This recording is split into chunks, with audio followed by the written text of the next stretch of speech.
Hi friends, welcome to Sulekha's cooking carnival. আজ আমি তোমাদের জন্য আরো একটা হেলদি টেস্টি রেসিপি নিয়ে চলে এসেছি। আমার আজকের রেসিপি হোয়াইট সস পাস্তা। এটা কিন্তু ভীষণই ইয়াম্মি খেতে, বিশেষ করে ছোট ছেলে মেয়েদের তো ভীষণ পছন্দের একটা রেসিপি। চলো তাহলে দেরি না করে রেসিপিটি দেখে নেওয়া যাক।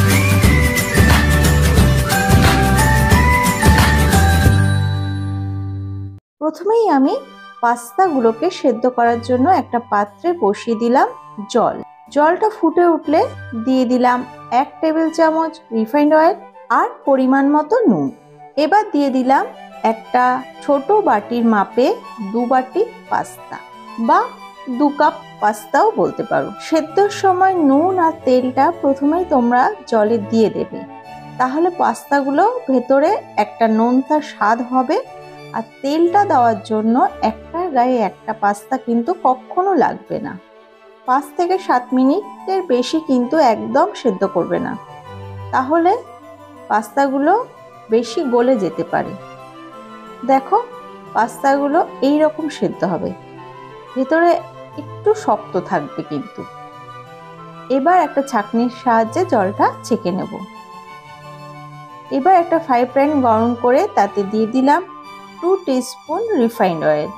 তেলটা ভালো করে গরম হলে দিয়ে দিলাম রসুন কুচি, কিউব করে কাটা পেঁয়াজ, টুকরো করে কাটা গাজর আর ক্যাপসিকাম, দিয়ে দিলাম পরিমাণ মতো নুন।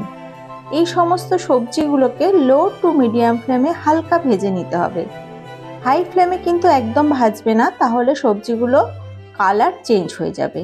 মিনিট 2 হালকা ভেজে নিলেই হবে। সবজিগুলো হয়ে গেছে, এবার এগুলোকে আলাদা নামিয়ে রাখবো। আরেকটা কড়াই গরম করে তাতে বানিয়ে নেব হোয়াইট সস। তার জন্য দিয়ে দিলাম 2 টেবিল স্পুন বাটার আর দিয়ে দেব 2 টেবিল স্পুন ময়দা। তোমরা যতটা বাটার নেবে ঠিক সেই পরিমাণ কিন্তু ময়দাটা নেবে। এবার কিছুক্ষণ নাড়াচাড়া করে নিতে হবে, যতক্ষণ না এটার কালারটা হলদে হচ্ছে। দেখো এটা হয়ে গেছে। এবার আমি প্রথমে 1 কাপ দুধ দিয়ে দিলাম, আর সাথে সাথে নাড়তে হবে, তা না হলে কিন্তু লাম্পস হয়ে যেতে পারে। দেখো এইভাবে হুইস্কারের সাহায্যে নাড়াচাড়া করতে হবে। এটা যখন ঘন হয়ে আসবে তখন আমি আরও 1 কাপ দুধ এতে অ্যাড করলাম, আর আবার একইভাবে এটাকে নেড়ে যেতে হবে। এইভাবে কিছুক্ষণ করার পর দেখবে এটা ঘন হয়ে এসছে। আমাদের হোয়াইট সস একদম রেডি হয়ে গেছে। এখন আমি এতে দিয়ে দেব সেদ্ধ করে রাখা পাস্তাগুলো। এবার হালকা হাতে সবকিছুকে একসঙ্গে মিশিয়ে নেব। এই সময় আমি দিয়ে দেব যে সবজিগুলো হালকা ফ্রাই করে রেখেছিলাম সেই সব সবজিগুলো। আবার কিছুক্ষণ একসঙ্গে ভালো করে মিশিয়ে নিলাম। এবার দিয়ে দিলাম গোলমরিচ গুঁড়ো, অরিগ্যানো আর চিলি ফ্লেক্স। ব্যাস একদম রেডি হয়ে গেছে আমার আজকের রেসিপি হোয়াইট সস পাস্তা।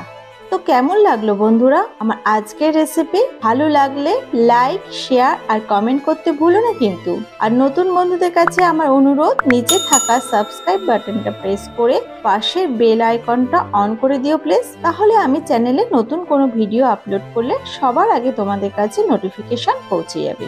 আজ তাহলে এ পর্যন্ত, আবার চলে আসবো নতুন কোনো রেসিপি নিয়ে। টাটা।